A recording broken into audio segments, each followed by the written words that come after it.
2035, as per economic projections, 500 million people will move to the cities. 680 million Indian urban population by next decade. 10 billion square feet will be built in India in the next decade. You know, we're talking about building one Mumbai every year, right? Energy consumption by next decade. I mean, as though it's not already a problem. I mean, we are already energy deficit in most places in this country, and we are going to increase our energy consumption twice. So sustainability issues is what we see every morning. I at least don't see good-looking, glamorous buildings every morning, because this is what happens before I get to the studio. I see these problems. I see flooding, I see drought, I see cities inundated. We get to hear Gurgaon, miracle city, wonderful city. I see pollution crossing 600, 700. Is Gurgaon dying? Are people sick? Yesterday I read 75% of NCR households currently have viral fever in them. There's an aspiration, there is a Western imagery, there is glass towers which are kind of from nowhere. And then there is, anyone Google searches, a tourist Google searches India, and those are the images that come up.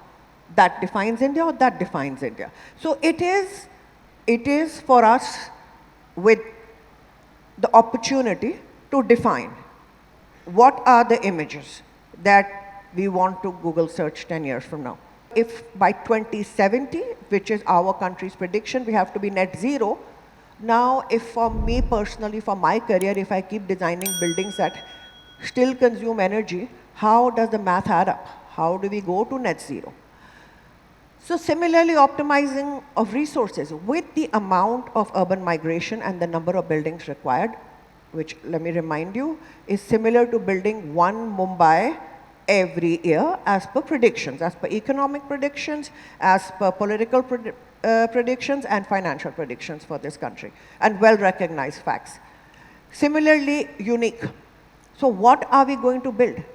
Nameless, faceless buildings, and to that extent, and then where is the Indian? An Indian is not just one today who is a global Indian. An Indian is from the past, from the present, and has future aspiration.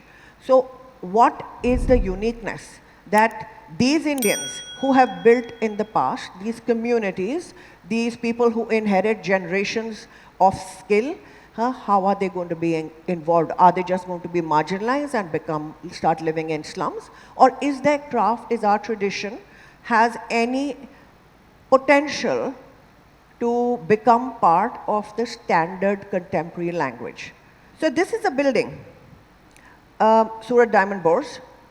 You'll see written right up there, world's largest office building.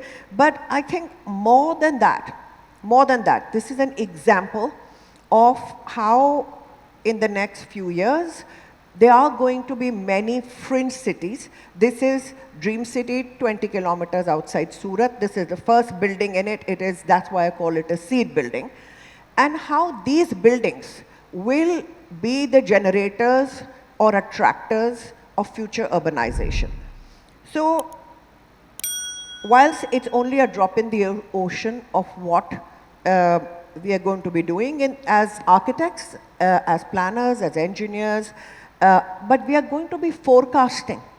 We are going to be forecasting the shape of urbanization, and it's not something that only one person or one firm or one policymaker can do. It is something that we have to think of as a collective.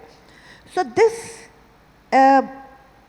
building was based, whilst it wins a lot of accolades for the way it looks, but it was based on the principles of optimizing time, human resource, and resource. So, including when we make buildings that are like mini cities, where you get 65,000 people entering it in a span of 15 minutes, which is more than a lot of airports in the world, then what does that mean for urbanization?